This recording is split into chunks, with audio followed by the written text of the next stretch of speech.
joining. Here we go. All right. Hello, everybody. Great to see everybody. Carolyn, hello. How are you? It's good to see you. It's been a while. Awesome. I hope life is good for you. Hi, Suzanne. How are you? Hi, Desi. I'm good. Oh, good. Awesome. Good to see everybody here. Hi, Arcady. How you doing? Good morning. How are you? Sorry about that. I was on mute. I know you always have to get yourself unmuted, right? Awesome. Good morning, Sharon. Good to see you. Awesome. We're going to give it a minute. We'll let everybody jump in here. I love to get started with any drone stories or what's new in the industry. Does anybody have anything that they want to share? Anything great going on? Hey, Jill, how are you? Yeah, Outstanding. awesome. I'm going to be listening, but I'm moving from the RV to the cabin for the winter. So I'll Oh, just be listening. all right. Well, it's always good to have you here. Thank you. Thanks. Awesome. Got a couple more people. Hi, Carla. Good to see you. We're gonna give it a minute. Let more people jump in here. And again, does anybody have any great stories, something fantastic happening in the industry and want to do a shout? Oh, I see a yes. I like it. Oh, Kayla, we just lost you. Still connecting. Oh, all right. Well, we'll have to circle back. So with that, I know a lot of people are here to see our spotlight speaker this morning. We're super excited to have him here today. So I am going to not take up our time this morning. I want to jump over to Ernest Huffman. We are very excited to have you here, Ernest. Thank you so much. You are the Aviation Planning and Education Program Manager at North Central Texas Council of Governments. So we are very excited, and I'm going to go ahead and segue over to you. Would like everybody in information, questions, and all that, put them into the chat because we want to keep it engaging, right? Ernest, I'm going to make you spotlight. Thank you. Thank you, Desi, and I appreciate the time to speak with you all today. So once again, my name is Ernest Huffman. I'm with North Central Texas Council of Governments. We're the Dallas-Fort Worth region's metropolitan planning organization, and our primary role is transportation planning for a metropolitan area. So think highways, roadways, bike pedways, rail, and under my purview are all the aviation facilities. We got 35 plus airports in the region, as well as numerous heliports, and we got one of the first vertiports that exists in the nation in the Dallas downtown area. One of the main things we're doing now because of the unmanned aviation industry's ascendancy is we're working to help integrate those technologies into the DFW Metroplex. And what I want to talk about with you all today, and I'm happy to talk with you all today, is give you an update because I was here maybe a few years ago with an update on where we were. I don't know, Sharon, this was maybe in 2020 or 2021 when I came back, when I was here. So I wanted to give your group an update on what's going on in North Texas in and around unmanned aircraft and unmanned air and drone integration, eVTOL integration, etc. So to further ado, let me jump into my slide deck as I manipulate all of my screens. Here we go.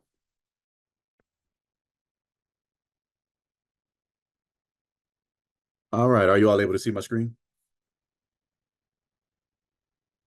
Yes, we can see it. Yeah. Yes. All right, fantastic. So quickly, I'm giving an update on advanced air mobility integration in North Texas. Not to be redundant, but I imagine most of you know what advanced air mobility is, but I will define it for the recorded audience or the folks watching the recording down the line. Advanced air mobility is air transportation using electric vertical takeoff and landing aircraft and other new aircraft types to move people and cargo. between places not currently or easily served by surface transportation or existing aviation modes. Autonomous aircraft are included in that. So the use case is on-demand air taxi. That's defined as transportation within a city or within a city's metropolitan area, and that's primarily what we're concerned. Well, one of the main concerns in our region is that inter-region transportation. So think flights from Dallas to Fort Worth, or flights from Dallas to Denton, Texas, flight from Dallas to South Oklahoma, etc. Regional air mobility, that's regularly scheduled or on-demand transportation between cities. And I mentioned an intercity arrangement. So, but then think about this as in terms of Dallas to Houston, Dallas to Austin, some of those further range or farther afield cities in our metropolitan area. And we plan on using this advanced air mobility as a transit mechanism to transport citizens to and from those cities. Airport shuttle, that's self-explanatory. So that's taking folks from wherever they are located in the city to one of the two commercial service airports and or one of the 30 plus general aviation facilities we have in the Metroplex. Emergency services or medical air ambulance, that's self-explanatory, but using these particular aircraft for medical service use. I imagine we're seeing a lot of the drone stuff going on, drone use in this particular sector during the two hurricanes on the East Coast recently. Corporate business aviation, rich folks will be using these technologies to get around and to move their cargo. And then lastly, cargo and freight delivery, which is one of the main applications we're exploring here in the metropolitan area, is taking these aircraft to move goods to and from various areas in the Metroplex for various reasons. So think rural to city, city to rural, inner city, city to city. We want to use these aircraft for cargo operations. There's a quick and dirty graphic on what advanced air mobility looks like in a city or a metropolitan area like ours, where, and I don't know if you guys can see my cursor, but you got a demonstration of what the cargo looks like, a regional network of cargo. So distribution, we have a major inland port in South Dallas that we plan on using drone technologies to move cargo around, and that's drone technology from the small side all the way up to the larger side. Airport transfer. So think, sorry. One of the big things is going from a GA airport. And if, for example, you live in a rural area that has a GA airport, you can take, instead of driving your car to one of the commercial service airports, you can use one of these aircrafts for transfer from that location or from the downtown of your town to our two commercial service airports. You got the air ambulance, what that looks like in the city, medical transfer, just all the various things that you guys can't imagine the benefit of these technologies will be giving us. What are the benefits of advanced air mobility, in particular for cities? And this, I use this slide deck to talk a lot to my cities. In the Dallas-Fort Worth regions, FYI, we have 44 cities with population of 50,000 or more. We represent 16 counties. So I'm promoting this industry to those folks. Typically, they're not aviation folks, and I like to talk about the benefits in particular from their perspective. So we'll be able to reduce the need for vehicle traffic within the urban core once we bring these particular aircraft online. Now, that's not a 5 or 10 year thing. That's more like a 15, 20, 25-year thing where we'll be able to see those type of benefits. You'll get stronger connection of rural and real rural areas to urban opportunities. Here in the DFW area, our geography isn't prohibitive to a lot of transit. It's pretty flat. We don't have a lot of mountains or hills or things of that nature blocking. So we can use these aircraft to go pretty much anywhere. But in rural areas, you'll see even more benefits, or more geographically challenged areas. Think Asheville, North Carolina, where there were 1 or 2 or 3 roads in and out of an area. We can now use these particular technologies to get in these places a lot easier with zero fuss.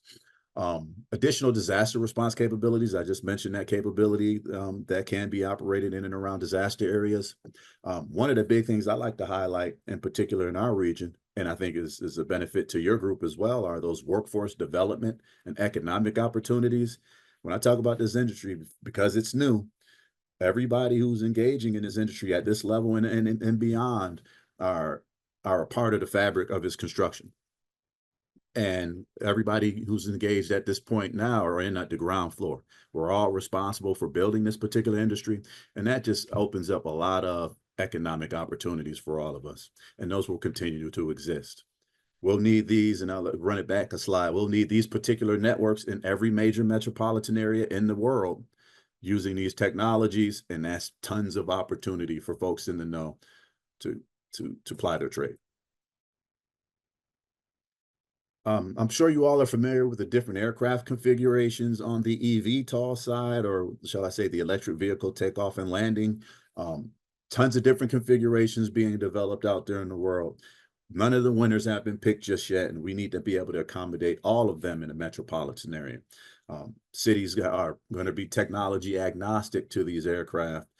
Here in the DFW area, we have an open arm policy to all of them, and we want to make sure we are able to accommodate them as such. So then that leads us to where these aircraft are going to take off and land in your cities. And I mention all of these because these are other opportunities because we're going to need these takeoff and landing. We need infrastructure for these aircraft to operate.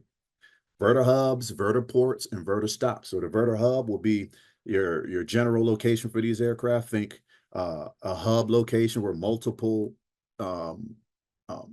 aircraft operations will take place, typically in a city center. You probably have that in the city center, your downtown areas where a lot of transit is going, your multimodal transit area. So in the DFW area where our vertiport is located, we also have rail, we also have landside transportation, and now we're going to add this airside component to that configuration. Then you got the vertiport. So think a large vertical structure where you'll put these landing pads in your city areas in major metropolitan areas where you don't have a lot of capacity for building on the ground. And the building on the ground part will be the vertistop. So think of in your local community, right? In your subdivision, you might have a vertistop if your community is able to afford one, where you can have access to this technology. Now, in terms of opportunities, these all need to be designed, these all need to be developed, these all need to be financed, these all need to be planned, these all need to be zoned, these all have regulatory, legislative restrictions based on where they're developed. That gives opportunities to all of us to get in on these areas to help cities facilitate the development of this technology. So I want to get into what we're doing in North Texas and then give you an update on what we're doing today and what we're seeing coming up in the next few years. So big thing on the drone side, small drones in particular, just think elevation from 0 to 400 feet where these small UASs are operating in the United States. We have what's called the North Texas Airspace Awareness Pilot, where we're working to integrate the region's drone airspace data and get regions, cities familiar with airspace management. So we have a running contract with 3 vendors who give us airspace management capabilities. Think Aloft AI, Airspace Link, and ATA Aviation. They give all of our city governments, the ones I mentioned previously, the 44 plus cities, access to put in local advisories on drone technology. And what we're doing is we're combining all those advisories on all the platforms so that comprehensive airspace picture is available. We're also looking to utilize that platform to deconflict drone operations from law enforcement and the drone delivery companies that I'll be bringing up in a second. Another piece, and this is more on the advanced air mobilities of the eVTOL side and some drone stuff, is we want a SMART grant, which is a DOT financial mechanism to pair new technologies with old transportation problems. And we want a project with Fort Worth, the city of Fort Worth, as the applicant, called the Micro Weather Network for Autonomous Vehicles and Advanced Air Mobility SMART grant. We're deploying a low altitude weather LiDAR systems to track the weather, track the airflows, track the airspeeds, track all kinds of precipitation, all kinds of weather data to facilitate autonomous transportation in the air and in the ground.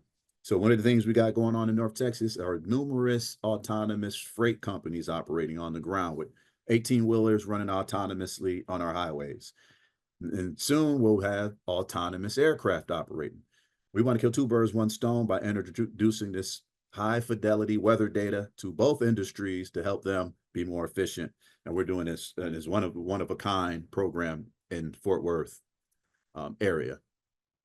And lastly, and I got more slides on this, is our AA operations for World Cup 2026. So in Arlington, Texas, World Cup 2026, we're going to have 9 matches. Now you imagine the World Cup is a large international event. We're anticipating 100,000 plus attendees for each match. Well, we're also anticipating thousands and thousands more of folks who aren't even able to attend the game, that they're going to attend the fan zone activities. We're rolling out the opportunity to show different transit technologies. And one of those transit technologies we're going to try to highlight during the World Cup games is advanced air mobility. We want to do so with 2 different use cases. We want to possibly do an airport shuttle from Dallas Fort Worth Airport to the Arlington Entertainment District, Arlington Municipal Airport to the Arlington Entertainment District, and an air ambulance use case where we're going from the Entertainment District to the Arlington Hospital Center. Just a quick look at what those routes look like. No more, just over 10 miles to DFW Airport, and just over 5 to Arlington Municipal Airport, and just over 1 mile to the airport. We're currently looking for an operator, but we're really close to getting an operator, and we're really close to getting a aircraft manufacturer to work with us on this games. If any of you are familiar with what they tried to do during the Paris Olympics, they tried to do this very thing. They weren't successful due to local legislation, regulatory issues with the cities. I'm sorry, with the citizens. The last minute they voted against actually doing operations. So I say that to say, and if no one does something like this in 2025, we will probably be the first to move a passenger in 2026. Knock on wood. At the low level, I love it. if we're not able to meet that optimistic goal, then we'll, at a minimum, demonstrate the technology for that captive audience. And on top of that, we're going to demonstrate the technology. So the way we're loading it up now is the passengers will get on that eVTOL from DFW Airport, come to the Entertainment District, get off of that aircraft, go on to an autonomous people mover or autonomous bus or a people mover, take you straight to the game. So we plan on demonstrating that technology during the games, and we're all excited about it. And that leads me to another exciting thing that might be more applicable to this group, is the drone package delivery activities going on in North Texas. There's 3 companies listed here, but anybody who's doing delivery, I think, are operating here. So right here listed a Drone Up. We got Wing, Flytrex are doing deliveries, but also Amazon's looking to do deliveries. We have Beta, sorry, not Beta. We have Zipline here, Mana, probably some others that I'm not, that I'm missing out on right now, but they're doing drone package deliveries in the Metroplex. And we're excited about that. And the reason why, I'm gonna get to one of the slide towards the end on what the future of that looks like, probably by the end of this year. Another thing is we won a Department of Energy grant with the city of Arlington to do multimodal delivery drone deliveries. We partnered with the Tarrant Area Food Bank. So just think Meals on Wheels services using drones, but we're not just using air drones. It's a multi-layered solution. We're taking the packages from the central hub or from a hub, loading them onto the drones and flying them to another area where this autonomous ground robot, you can see this Clevon bot, load up the meals and it drives through the neighborhood and folks come out, grab their meals. Very one-of-a-kind type deal we're doing because it's multimodal. We're not just using one platform, and we're very excited about this. It's a 2-year effort. We did our first demonstration of technology early September. It says we had a goal of 150 grocery box deliveries, but we actually did 230 throughout the week. And we're doing another demonstration in May, I want to say, either April or May, I want to say, where we're upping that from 230 to 300 boxes to a community in need. Now, the overall goal of this particular program is to demonstrate its viability and write up a plan to scale it to other neighborhoods with other resources throughout the country. Sorry, and we maintain that this will be a viable mechanism to deliver these particular meals in communities, rural, in cities, etc. Just really quick, this is what the routes look like. So you got the air robot, they call it air robot, but the drone route where we took off from a park, landed in one location in the neighborhood, loaded up the bot, and then the ground robot, the drone on the ground drives throughout the community, drops off all those meals. It's really fun to see. I wish I had a video to show you. And lastly, and I mentioned that drone delivery and why we were excited and why there's a lot of activity from all those drone delivery companies here. It's simply this: Walmart, they, and I just learned this not that long ago, Walmart uses the Dallas area as their technology, what's the word, piloting hub. Any new technology they want to debut to their customers, they roll it out here in the Dallas region first. I didn't know that till recently. And one of the things they're doing, and they've been really steadfast in this, they want to provide drone deliveries to 75% of the DFW population by the end of this year. And they're meaning it, because another city comes online with drone deliveries every week. And because of that, lots of opportunity for pilots, lots of opportunity for anybody in that particular ecosystem, logistics, airspace management, anybody in that space, because they're scaling out so fast. I know all those drone delivery companies are hiring like gangbusters, as well as the Walmart air staff to accommodate this technology. Another thing is, and I didn't put this together a slide because it is relevant, but I didn't have a slide for it, is DFW region has also been delegated or has been named the FAA's unmanned traffic management key site system, or key site area, meaning they bring all that IP from UTM down here to work with all these drone delivery companies to make sure they can scale out their operations, that they can operate in the same airspace, that they can deconflict from each other, as well as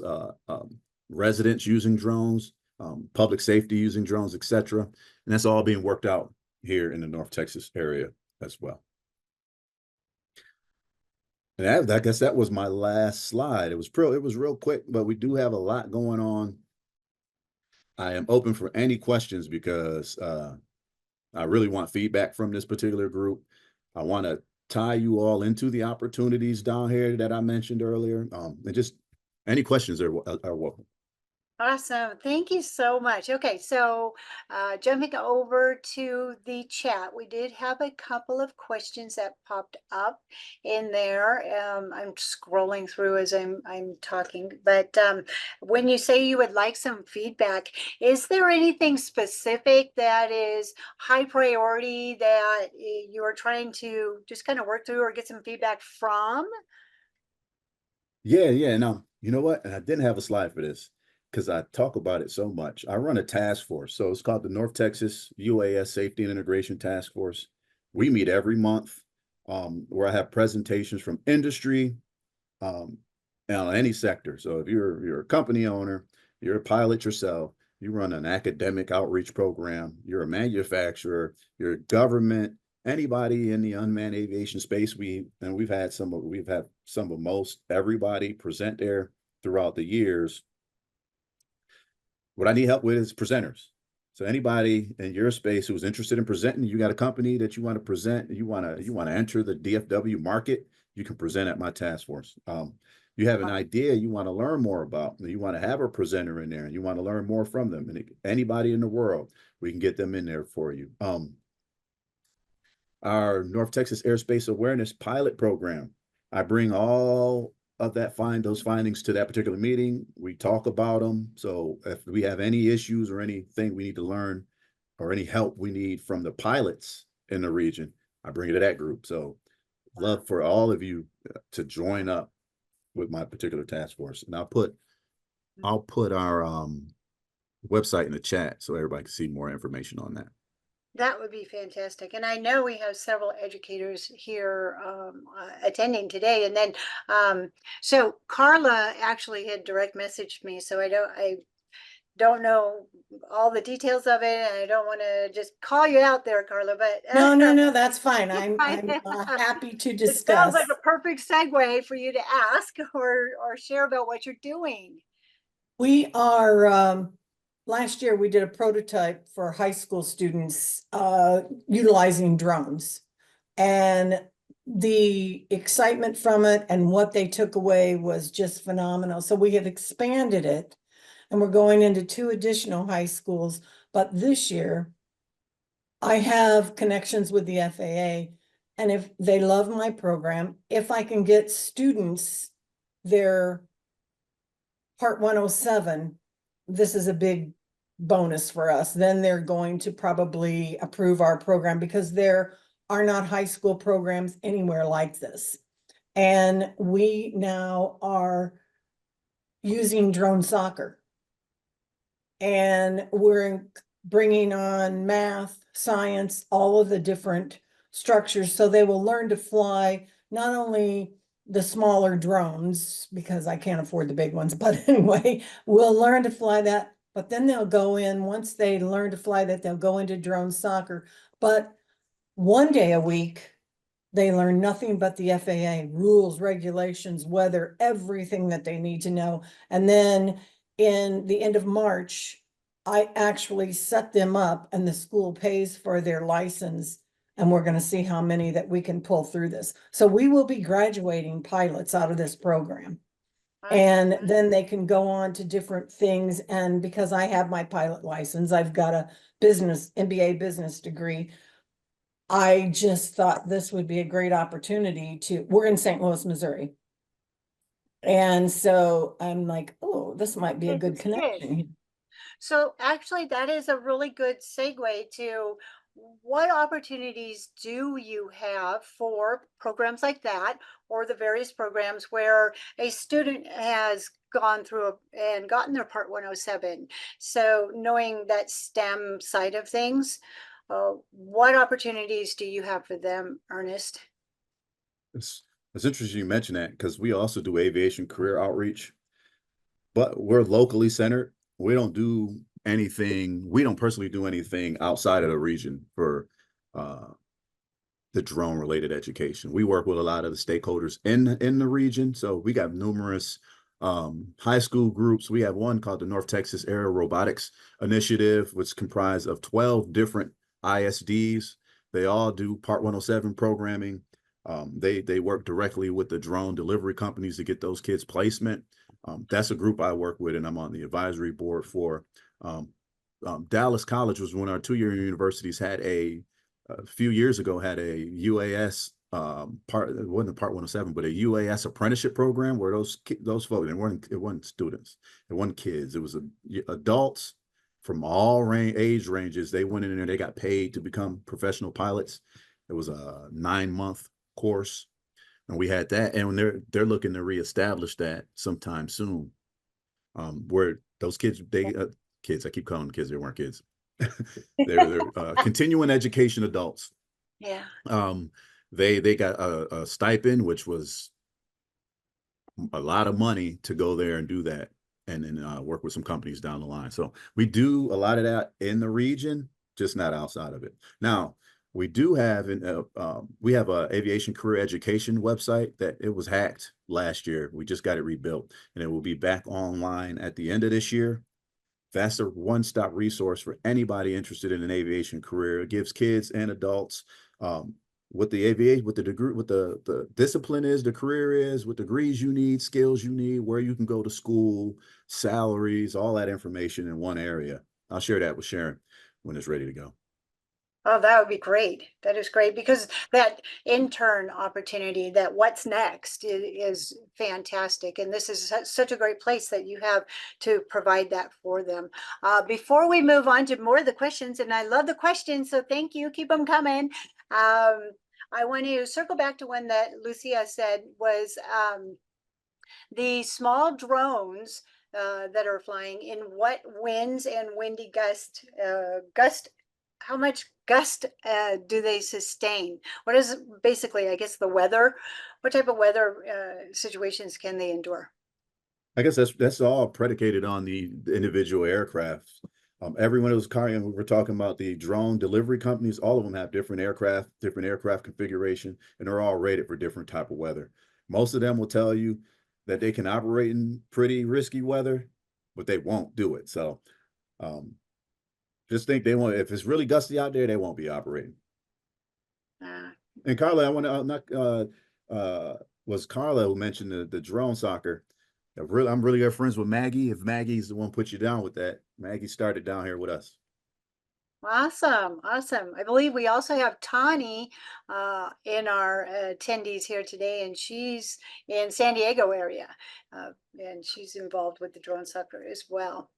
Matter of Yes. fact, she says, I'm not in North Texas. Please share your info, and I'd love to follow up and do more. And yes, I will. If you don't mind, I'd like to put your information into our chat. If that, oh, Yep. I do see that part. And oh, Lucia asked about using drones and such for disaster, and that is a great use case when you were talking about the food deliveries and all the obvious other potential use cases for it. How are you utilizing it for disaster response? Yeah, so in our region, we have what's called our public safety unmanned response team and committee. It's comprised of the majority of those public safety entities who have drone programs, and there are dozens of them. They meet every month, and they also have a highly skilled team that respond to incidents with their drones. So they're coordinated, they practice, and they've responded to tornadoes, floodings, and things of that nature. They've helped find lost people, um, suspect apprehensions, SWAT actions. They'll show up with their drones, and it's a group comprised of not just cops, they got police officers, firefighters, emergency personnel from all disciplines in that particular group. That's what they're doing in North Texas. They set that up independent of me. Um, and they're ongoing with gangbusters. They also have they have their own monthly meeting that any of you guys, if you were interested, I can get you tied into. Awesome. So if someone was wanting to be more actively involved and participate in this, what would be their first steps? Reaching Contact me, you? reach out to me, let me know. Okay. I can get you on the roster for my task force. We meet every month on Teams, so you don't have to leave. You don't have to come down here. And then that public safety unmanned response team, they meet every month. You can do that on Teams as well. I love that networking. And I also love the workforce development side of things. And that is a team that is put together as well, I'm assuming? No, so the workforce development, we do that. I just do that because we do the career education outreach.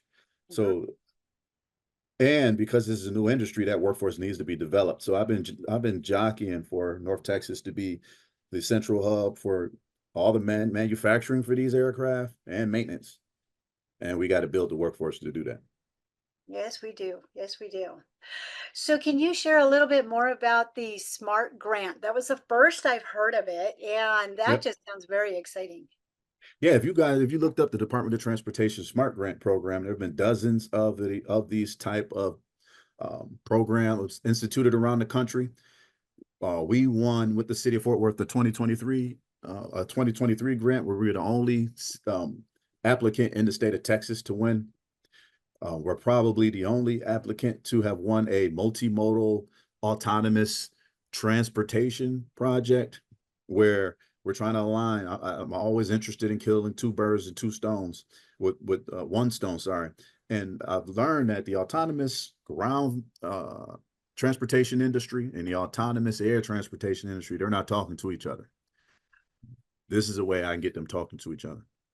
We can align some standards across both fields. So both of these industries will use significant charging facilities on the ground, electric charging facilities. Why will they need to have different, what's the word I'm looking for?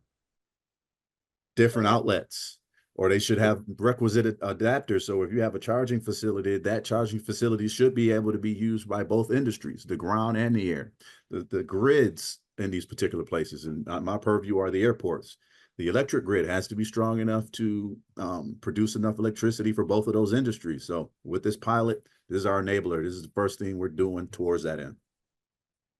Wow, wow. So you've mentioned so many successes throughout this program, and there seems to be so many different integral parts of it. But what has been one of your most monumental that you feel? Because there's so many hurdles you've probably had to overcome.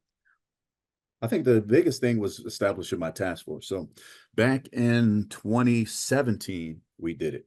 And this is part 107, just came out. I didn't know a thing about drones. Everybody who was contacting me about us getting involved with drones, I thought they were crazy because I came down here from the Chicago area, and Sharon knows this. Up in Chicago, drones weren't a thing. They're in particular on the city or the government level. No one's talking about integrating drone technologies up there. So when I came down here, it definitely wasn't a thing in my mind. And because I was able to put that task force together, I was able to draw in all those folks working in the industry, bring in all that brain power, and attract the international and the national folks to what we're doing. If I didn't do that, we wouldn't have a center of gravity. We wouldn't have a central location to do that stuff. Somebody else, where everybody would still be working at it on their own. Yeah, yeah, bringing everybody together. So when you're trying to bring everybody together, and like you had mentioned, underground, aerial, and all the concepts that way, how are you finding standardization? Are there companies that are providing you the information together to bring that? Or are you still finding it a little bit close knit? Well, I'm going at it without standards because the majority of this stuff, the standards aren't in place yet, and we got to be proactive if we want to be one of the first, and if we want to take advantage of the opportunity with the workforce. So we're going at it without the standards in place, and hopefully somebody works those out. And there's a team right there. We need a team for that. I like it. Awesome, awesome. Well, does anybody have any questions that they would like to address? I'm trying to monitor. I also put the contact information in there, your LinkedIn and such like that. So we want to definitely keep that going. And then we do have a comment in here from Nancy that this is great. She used to work at the college in Washington State. So she emailed her old boss and the information, and she can look into what the program can offer for this booming field. And I agree. The resources that you are providing and the direction of just bringing it all together is phenomenal. Now, state of Washington is doing some stuff. So they're working with that Cascadia region. They're actually the Department of Transportation's aviation director. I met her recently. She's heavily involved with their advanced air mobility integration because obviously in the state of Washington, you got a lot of rural areas you need to connect, a lot of islands, and a lot of things, a lot of viable use cases up there. They're working it.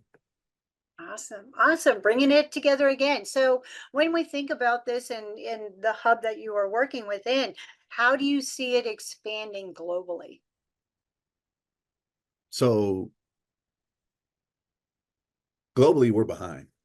A lot of the other countries, they don't have the regulatory environment we have. So China, some folks, places in Europe, the Middle East, they're able to do whatever they want with technology without having to pass 15 years of laws to do it, right? So they're ahead of us. But where I think where our advantage is workforce, technology, innovation, manufacturing. We can take advantage of that. So when you say in the future, where I see the technology going, I think of the United States and the United States workforce. We're going to be the workforce of the future for that world's industry. They won't have enough people to do it. And we're, like usual, we're going to be the ones to step in. There we go. There we go. Yes. Building that. Yeah, Suzanne said, good point. Yes. Building that workforce development. That is phenomenal. It's so imperative that we build that pipeline for career development and such as well. So it's good to see that there's resources available for that. So if anybody, yeah, exciting opportunity, you've got that into our chat as well. But with that, unless anybody has any other questions or anything, I would just like you to maybe recap about that event that you have coming up in the future. That sounded so awesome, the World Cup. didn't know about that either. So that's exciting stuff. Can you share a little bit about that before we wrap things up? Yeah, that'd be summer. That'd be in the summer Okay, that's of 2026. Uh, I don't know if we'll do it for all of those particular games, but we'll definitely have at least a week or two or multiple weeks where we'll allow folks to come down, see the technology operating, um, possibly be a passenger. We haven't determined who's going to be the passengers on these aircraft. It won't be me, but maybe Sharon. We get Sharon on one, there you go, Sharon. We're going to call you out. and we'll go from there. But yeah, if you're down here for the World Cup, please check us out. We'll have the best transportation show of the games. Put me in, Hey, Ernest. I'm ready. Put me in. there you go. Hey, you heard it here. Oh, I lost you, Desi. Hold on. Oh, uh-oh, that's right when Sharon said she was ready to go. She was going to be on that aircraft. Me too. Put me. Yeah, I think you all have a list of volunteers here. We love it. Oh, there we go. Me Yeah, too. Be a passenger. I'll Yes. watch you. I'll watch you get on and all. Put me in. There you go. We got another one. So, do you have any idea what type of training will have to be behind that pilot? No idea, and they don't know. So Yeah, that's another thing. The holding on. training, the pilot training has to be worked out. And that's another opportunity for one of you. Okay, so many opportunities. It's exciting because this truly is rolling out the future. And it's so great to see it in your hub that this is just it's going to be showcased and you have these goals that you're going to be meeting. And so, yeah, and we have a list of pilots already. Another thing, you'll start seeing, and I didn't mention this in the slide, you'll start seeing more us working more with Oklahoma and the Choctaw Nation at the south of Oklahoma and connecting. So when we talked about these routes of the technology, we'll be doing a lot of connections to the south of Oklahoma because we work with James Grimsley a lot. So that stuff, you'll see that stuff come online as well. So if you're in Oklahoma, you'll see us a lot more in the future. Expanding, more expansion. So when we're talking about those air traffic superhighways that we're talking about, um, what elevation? So when we're doing our small UAS, everything's under the 400 foot, and that's kind of where we're Mhm. at. But where do you see the eVTOLs and the larger aircraft coming in at? They're talking about them flying between an envelope of 1,000 and 4,000 feet. So Uh, somewhere in between there, give or take. Okay, awesome, awesome. Do you have a list of people that are already or companies that are already doing drone deliveries or maybe even um, the eVTOLs and the aircrafts I that can are I can getting? I can create a list. There's not too many. I mean, the package delivery folks are maybe a dozen, 10 or so companies Yeah, in the world doing it. yeah. About 6 or 7 of them are already down here. And I imagine the rest are on their way. I've seen that the hub seems to be in Texas where It's Walmart's fault. it's okay. Well, yeah, I mean, they got a customer that's paying. So Yeah, that's what it is. yeah, yeah, it's good to know, right? How do you see smart cities playing into this as well? I mean, it's all tied in. I mean, we talked earlier about the electric grid, the smart grid. All these aircraft are going to need all that. What's the word? The communication packages. We need broadband. We need 5G, Wi-Fi. We need all of that in order for these aircraft to be able to communicate with each other, be able to send back the data that they're processing based on whatever use case they're working on. So Yeah, any city would have to be smart in order to accommodate that type of technology. yeah, yeah. So being that I'm in Southern California, where do you see LA? Are they, LA's at the top. I mean, LA is one of those places that only one main thing holding LA back, and probably is I mean, you guys got a lot of the different, unique political environment, and a lot of the companies are struggling with that, with the regulatory, the taxes, things of that nature. But once you overcome them hurdles, LA has a gigantic use case. Actually, I'll be at a conference in LA in November doing 2 panels at a co-motion conference, one on drone deliveries in the metropolitan area and one on planning advanced air mobility operations for a large event. Ah, And, fantastic. LA is hosting that.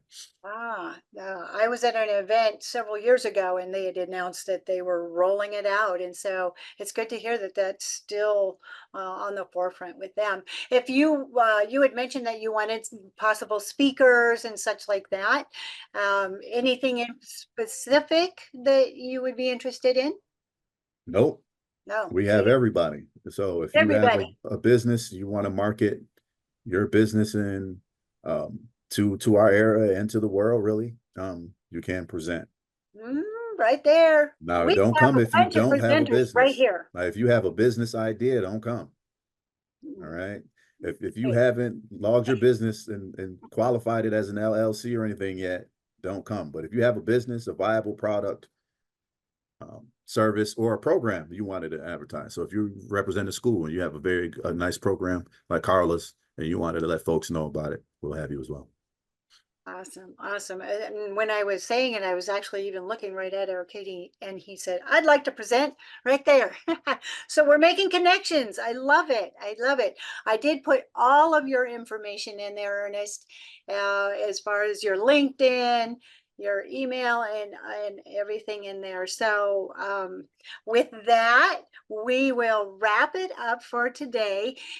Please reach out. I want to thank you so much for joining us here and sharing. And you just really inspired us for the future, for what's to come. And it's exciting to see this rolling out. So I love it. I'm glad you were here to share. We've got a lot of people in the chat already saying, yeah, thank you. I love it. So I'm happy to be of service. wonderful. So this is recorded. It will be available. So if you missed anything, but I want to remind everybody to save the chat. There was a lot of great information. We put a lot of his links in there as well. And so with that, we'll go ahead and wrap it up. And I want to thank you, Ernest, for joining us. Thank you all. I appreciate you. Appreciate the time. Thanks, Ernest. Thank you. Okay. All Hi, right. guys. Have a good one. Bye. All right. Bye, everybody. Thank you. Don't forget to save the chat. That kind of wraps it up.